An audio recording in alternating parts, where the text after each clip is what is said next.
Hi guy, welcome back TV spoilers. Matt didn't disappear after taking the $5 million from Nick. He only changed the shape of the fear he intended to leave behind. For Nick, that money was a humiliating price but a necessary one. A ransom paid to keep innocent people breathing. For Matt, it was proof that the Newman family could be bent by panic. That rules and pride were just decorations people showed off when they hadn't been cornered yet. He slipped out from under tight surveillance not through brute force, but through patience and the instincts of a survivor Samin, who understood that the moment his enemies exhaled, the moment they believed things had settled, that was when the gap would open. He retreated into shadow, erased the obvious traces, and left behind a silence that gave Nick nothing solid to strike. While forcing Victor to taste the rarest sensation of all, helplessness, Nick carried that $5 million like he carried a failure he couldn't speak aloud. Two currents fought inside him. One was the fierce responsibility of a father and protector, willing to bow his head if that was what it took for Noah and Sienna to live. The other was the rage of a Newman forced to pay a monster who still intended to kill. Nick couldn't comfort himself with the lie that it's over, because what he'd just lived through proved the opposite. Matt didn't see Noah and Sienna as bargaining chips to trade away and forget. He saw them as living leveragey, something to grip, stretch, and crush whenever it pleased his need for revenge. Nick paid the money, but he didn't buy mercy. He bought time, and time became the most terrifying currency of all. Because every second that passed was another second Matt could be sharpening something worse. Sharon found no peace in the idea of a temporary escape, either. She knew Nick too well. Guilt would eat him alive for dragging the family into a situation where they had to pay to survive. It would keep him awake, make him harder, make him reckless in ways even he wouldn't recognize until it was too late. Sharon couldn't let Nick charge into the hunt fueled only by adrenaline. But she also couldn't play comforter with empty reassurances because her fear was real, immediate, and soaked in blood. Matt still meant to kill Noah and Sienna. That intention became a blade that hadn't touched skin, yet still carved into everyone's nerves by existing unseen but present. Matt, in the cold space he'd chosen, reassessed what he'd done and what he'd failed to finish. He'd gotten the money. He'd pulled Nick and Victor into a chase. He'd proven he could force them to move to his rhythm. But the feeling of winning didn't last, because he understood the Newmans wouldn't stop at paying and praying. Sooner or later, they would turn over every stone, set traps, use power to choke off his roots. And if he stayed focused only on Noah and Sienna, he would remain a simple villain in their eyes, a target to eliminate, to destroy them completely. He needed to become something they couldn't solve with fists and bullets alone. He needed a blow that would shake the foundation, make the empire crack from the inside, make them pay not only in blood, but in reputation, power, dominance they'd always believed was untouchable. So Matt aimed for the center. He saw what many enemies of the Newmans had missed. Victor wasn't just a man. Victor was a symbol. Striking Nick could cause pain. Threatening Noah and Sienna could create panic. But striking Victor, humiliating him publicly, was the only move that could fracture the entire structure. Matt began convincing himself that targeting the kingpin wasn't just strategy. It was justice in his twisted mind. If Victor was the head, if Victor pulled the strings, then Victor deserved the deepest shame. That thought made Matt terrifyingly calm, like a predator that had finally chosen its prey. He started watching Victor with the patience of an animal that hunts by waiting. No rushing, no impulsive bravado. He studied schedules, habits, repeated stops, patterns Victor didn't even notice anymore because power and security had trained him to feel invulnerable. Matt understood he didn't have to confront Victor head-on immediately. He only needed one weak point, one gap in the armor, one moment when Victor believed he was fully in control. In the dark, Matt built an invisible map of Victor's life, as if memorizing the rhythm of his enemy's heartbeat so he could crush it at the perfect time. On the other side of town, Matt's disappearance didn't bring relief. It brought the sense of an approaching storm. Nick and Sharon didn't need a warning to understand that a man who had just taken $5 million, escaped pursuit, and still planned to kill was not vanishing to rest. Matt's silence was an extended threat. It turned the Newman home into a place where everyone walked slower, looked longer into the corners, checked locks twice even after checking them once. Noah and Sienna, without anyone needing to say it out loud, lived inside a tightening circle, protected but also imprisoned by fear. Nick looked at them and felt his heart clench because he understood, even when Matt wasn't present. Matt was stealing their freedom. Sharon pushed for tighter protection not only because she feared for Noah and Sienna, but because she understood predators. Matt would not strike when everyone was wired and alert.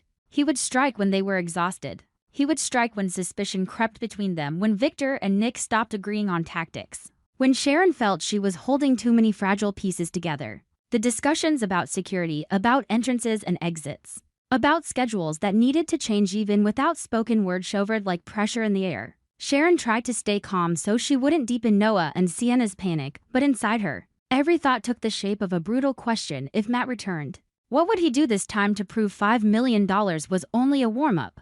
Matt, coldly methodical, realized the perfect plan wasn't only about kidnapping Victor or harming him physically. He weighed to weapons, the body, and the reputation. For Victor, reputation and power could matter more than flesh and bone. Matt understood that exposing sensitive information about Newman Enterprises could trigger consequences even Victor might struggle to control: markets reacting, enemies pouncing, allies wavering, and worst of all, trust inside the inner circle dissolving. If Victor was dragged into explaining, denying, retaliating, he would be forced to play defense. And that was the revenge Matt craved most, watching Victor Newman react instead of command. So Matt moved with risk, but not recklessness. He slipped into Newman Enterprises in secret, searching for sensitive information, not with the noise of someone who wanted immediate destruction, but with the silence of someone who wanted to steal the most valuable thing and turn it into a blade. He didn't need much. He needed the right thing. Something sensitive enough to wound Victor, real enough that it couldn't be dismissed as rumor, and toxic enough to make Victor understand this was not a game. Newman Enterprises, with all its security and systems, was still a living organism. And living organisms always have blind spots. People get complacent. Habits go unchanged. Procedures become automatic. Matt hunted those weaknesses with the patience of someone who knew that one unnoticed crack could shatter everything. The deeper Matt sank into his plan, the more he felt control returning to a life that had become rubble. He justified his escalation as necessity. He had no other path. $5 million wasn't an escape, it was fuel. He began thinking about running, but not running like a panicked fugitive. He wanted to run only after the Newmans had paid a price big enough to leave a scar Victor could never forget. In Matt's mind, the future became a straight, icy line: blackmail, pressure, then disappearance. But to reach that final step, he needed to be sure the Newmans couldn't chase him with every resource they possessed. He needed to make them busy saving Victor, busy saving the Empire, busy saving themselves. Nick became trapped between two opposite terrors. If he focused on protecting Noah and Sienna, he might miss the signs that Matt was closing in on Victor. But if he threw himself into defending Victor and tracking Matt, he risked leaving Noah and Sienna exposed as easier targets. Nick understood Matt well enough to know Matt would exploit distraction. He fought to keep his mind sharp, but every time he closed his eyes, two images rose at once: Noah and Sienna in danger, and Victor being dragged down from his pedestal. Nick couldn't choose one because choosing one would mean betraying the other part of himself. Sharon wrestled with her own fracture. She wanted to believe the family could survive through unity, but pressure always creates cracks. Victor would hate being threatened and would respond like Victor: hard, controlling, sometimes cruel. Nick would be torn between loyalty to his father and the instinct to protect his child. Sharon, standing in the middle, understood that a single misstep, a decision made without coordination, a stubborn refusal to bend, a burst of anger could give Matt the opening he was waiting for. She tried to keep everything connected, to keep the family's breathing steady. But the more she tried, the more she felt she was resisting an invisible pull. Matt didn't have to appear. He only had to exist like a ghost. And people would exhaust themselves and break their own structure for him. While Newman Enterprises continued operating like a machine, somewhere inside its vast body, Matt searched for the one thing that could make that machine grind and spark. He understood that once Victor felt the strike, Victor would retaliate without mercy. And retaliation would create chow-scows Matt could use as cover to vanish. Matt imagined the moment Victor realized he was being watched, breached, threatened not by an equal rival but by a fugitive who was both desperate and cunning. Matt wanted to witness that moment before he left town. Like a dark signature carved into the Newman story, Nick and Sharon kept tightening protection around Noah and Sienna. But they felt one truth clearly: every layer of protection gave fear a sharper shape. The more they guarded, the more they were forced to admit they did not control the game. And for a family like the Newmans, that admission was an invisible humiliation. Nick couldn't stand that Matt was setting their heartbeat. Sharon couldn't stand that everything they did was reaction, not command. But they also knew the biggest mistake would be pretending life was normal, because Matt didn't want normal. He wanted complacency. Night fell like a heavy curtain. No one in the Newman world slept deeply. Silence became the most frightening thing because silence meant Matt still hadn't moved, meaning he was still choosing the moment. And just as Nick started believing he'd mapped every possible move, a cold feeling ran down his spinian instinct that Matt's target had fully shifted to Victor, that the $5 million were only the prologue to a larger blow. Somewhere in the shadowed corridors tied to Newman Enterprises, Matt had gotten closer to what he needed, and when Victor stepped into a new day, with the familiar confidence that he was always on top, he had no idea a trap was closing around his reputation owned snap away from forcing the Newman family to choose between saving a man and saving an empire. Matt's plan carries a near-suicidal kind of recklessness, not because he lacks intelligence, but because of the target he has chosen to mean all of Genoa City has learned to describe in terms that feel untouchable. Going after Victor is not like going after anyone else in the Newman family, because Victor is not merely a man with a schedule and a set of habits. He is an entire system of vigilance powered by experience, authority, and the survival instinct of someone who has lived through countless wars. Matt understands that reality, and because he understands it too well, he is determined to turn that understanding into a weapon. He no longer wants a small victory like taking money and disappearing, because that would reduce him to an ordinary extortionist. He wants to shove Victor into public loss of control, to watch those cold eyes calculate under pressure for the first time, to force the Newman Empire to face a truth they hate admitting: some enemies cannot be bought, cannot be frightened into retreat, cannot be erased simply by influence. And to make that truth undeniable, Matt chooses the most dangerous route: come straight at Victor, in full view of the world, where Victor is usually most confident and therefore most vulnerable. Because the cost of collapsing there would be reputation. Victor, in these days, lives with a particular kind of alertness, not the alertness of a frightened man, but the alertness of someone who knows a single oversight can become a crack in the wall of power he has built his entire life. Victor does not believe in coincidence when Matt vanishes, and he trusts silence even less as proof of safety. He senses the rhythm of a plan moving closer, the way an old soldier hears footsteps before he sees the enemy. Meetings, events, and schedules that once served as Victor's stage for control become points he now revisits with surgical scrutiny. He measures entrances and exits more carefully,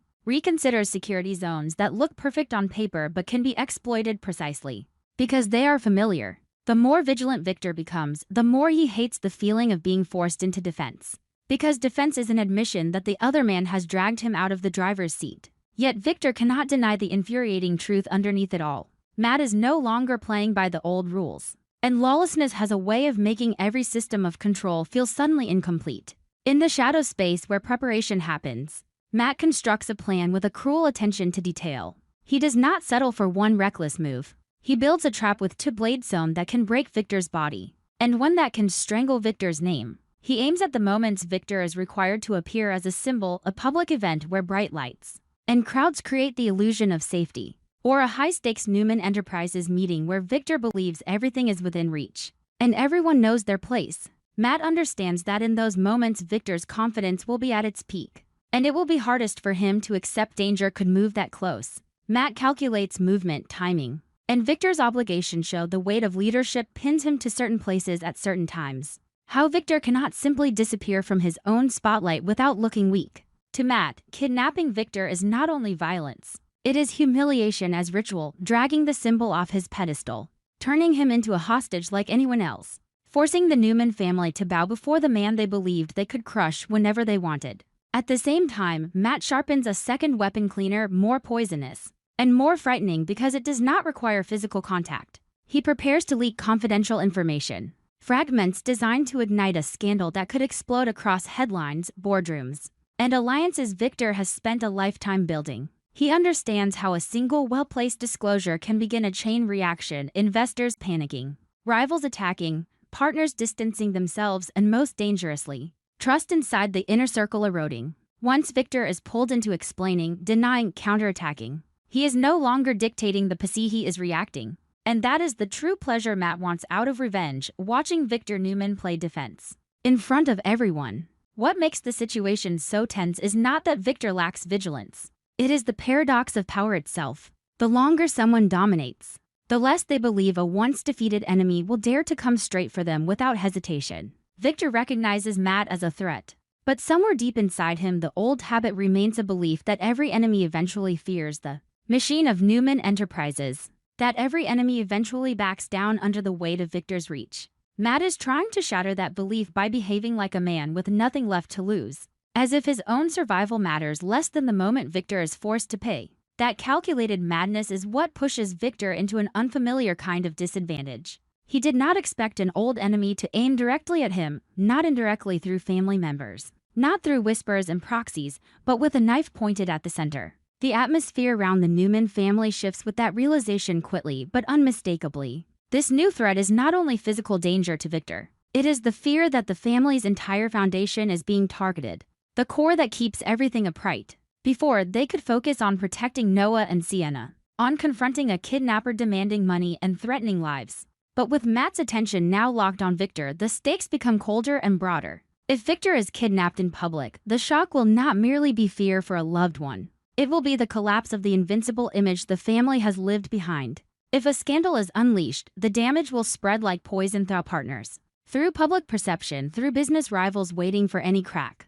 Newman Enterprises would be forced into crisis on multiple fronts at once. And Victor would be fighting not one battle but several, all while Matt uses the chaos as leverage. Inside Victor, that heightened alertness becomes its own private war. He despises being forced to question everything, to glance over his shoulder even under bright lights. Yet he also knows arrogance is what kills empires. Matt, in a way Victor refuses to respect aloud, has managed to make him both furious and sharply engaged. Furious because he is being challenged. Engaged because Victor has always lived for wars like this. The difference and the danger is that this opponent is not chasing profit. He is chasing the destruction of the symbol. Matt wants a kind of pain Victor cannot medicate with money, cannot handle with phone calls, cannot erase with one backroom agreement. As Matt moves closer to what he imagines as his decisive strike, he tightens his grip on that recklessness as if it is the last thread, keeping him from falling into emptiness. He knows the risks. Touch Victor and you wake an entire hunting network capable of swallowing you whole. But Matt is no longer chasing safety. He is chasing an ending that feels meaningful inside the twisted logic he has chosen. And that is what makes him harder to predict. The man who wants to live will hesitate at some point. But the man who is willing to trade his own future has no boundaries left for Victor to use in calculation. So the Newman family stretches tighter, trapped in a suffocating state of anticipation.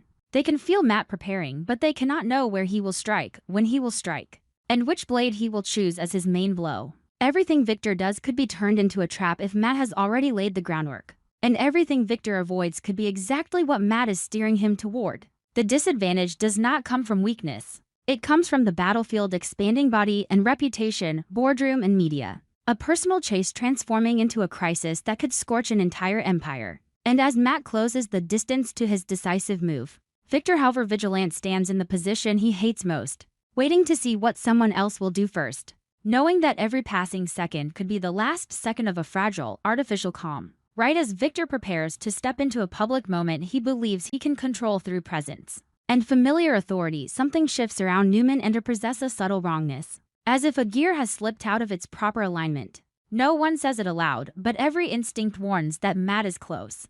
That he has not only watched but planted something meant to turn the public spotlight into a stage for collapse. And in the instant Victor believes he is walking forward to confirm his dominance, that very moment becomes the opening for the worst possibility. Matt's decisive strike may not need a gunshot or an explosion, because it only needs to appear at the right time, forcing Victor to choose between reputation and life, a choice that will reveal to everyone watching what Victor Newman looks like when control finally fractures. On our TV Spoilers channel, I'm always looking for content inspiration for each video by compiling short video clips to analyze and offer my personal opinions. This channel specializes in analyzing, theorizing, and discussing plot points in the Young and the Restless series from the perspective of a longtime fan. Through this, viewers can gain deeper, more objective, and more interesting insights. Subscribe to the channel to stay updated on the latest news about the Young and the Restless series.